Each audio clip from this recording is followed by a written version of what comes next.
water was so high it took this 1,000-pound dumpster and put it 250 feet away.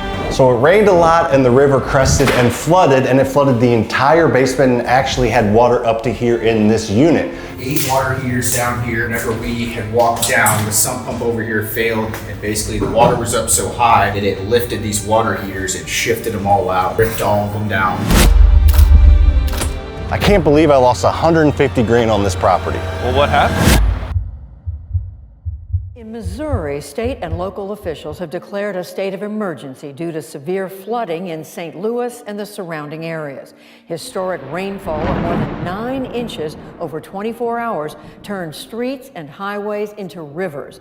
Emergency crews rescued hundreds of residents across the region, and dozens more fled their homes as the waters continued to rise.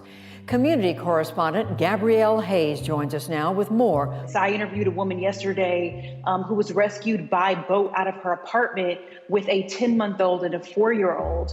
And so they had to literally get a boat, get to her apartment and get her out. And she says her whole car was underwater, her apartment was underwater. She was only able to get out with a duffel bag.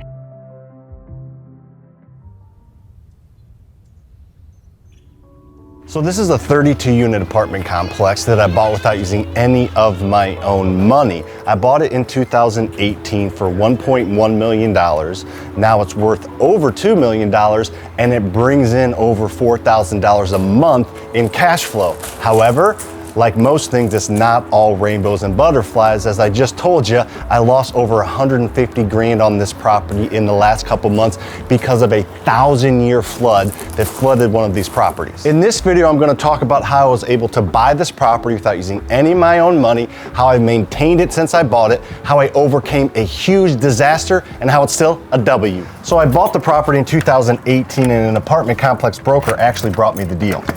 So the broker brought me the deal and it was listed for $1.1 million, and I ended up using a private lender for the down payment. So the private lender funded 20% of it, or $220,000, and the bank funded the other $880,000, or 80%. The method that I used to purchase it is the BRRRR method. I use it on houses and apartment complexes, and if you want to learn more about the BRRRR method, check out this video above.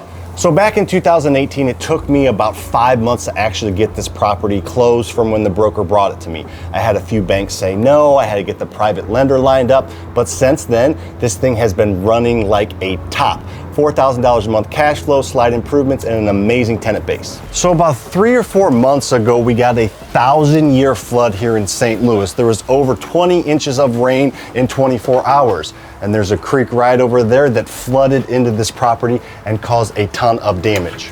So it rained a lot and the river crested and it flooded the entire basement and actually had water up to here in this unit. Now, water in units isn't the end of the world, but it knocked out the power to the building, it knocked out all the water heaters in this unit, this building, this 16-unit building, could not have tenants in it. So we had to move all the tenants out while we were repairing the property, getting the permit. So we had 16 tenants staying in hotels for 2 or 3 months. We were not collecting any rent. We had to foot the bill for the hotels, and then we had to foot the bills for the actual repairs on all these properties. It cost us about $200,000. The insurance did cover $50,000 of it, but that was it. So the other 150 grand had to come out of our pockets to get this ready, and we don't even have all the tenants in here yet. The top floor, the 8 units, those are all back down here. We're still buttoning things up.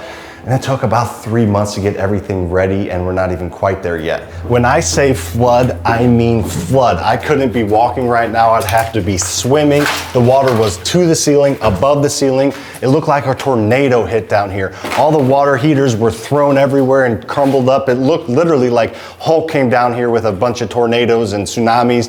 The actual electrics panels were knocked out, so no one had power. It was a very, very dangerous situation there for a while until we got the power shut off down here, but this looked like a war zone. You think it looks scary now? You should have been here a few months ago.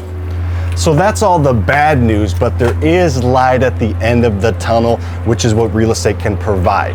So we were out of pocket $150,000 Fortunately, we have that in our business account because of all the other things we do. Now, if we didn't, it wouldn't be the end of the world because there's over $1 million equity in this property that I could easily pull out a line of credit or actually pull the cash out from the equity. That's one of the beautiful things about real estate. Over time, the property value goes up and the mortgage gets paid down by the tenant, and I'm not doing anything to control either. They're just happening. So fortunately, this is a long-term gain for me. Haven't quite decided how we're gonna make up that 150, but I'm gonna make millions and millions of dollars on this property over the next 10 to 20 years. So I'm not worried about a short-term speed bump. It's all about mindset and executing. I've actually been able to do this 6 times. I bought 6 different apartment complexes without using any of my own money and over 150 single-family rental properties. If you wanna see the good, the bad, the ugly of real estate investing from someone who's actually doing it, make sure to follow along on my journey because I'm gonna show you everything on my path to buying $1 billion worth of real estate without using any of my own money. And if you have a specific question or want to learn more, feel free to DM me on Instagram. I'm the one that answers them.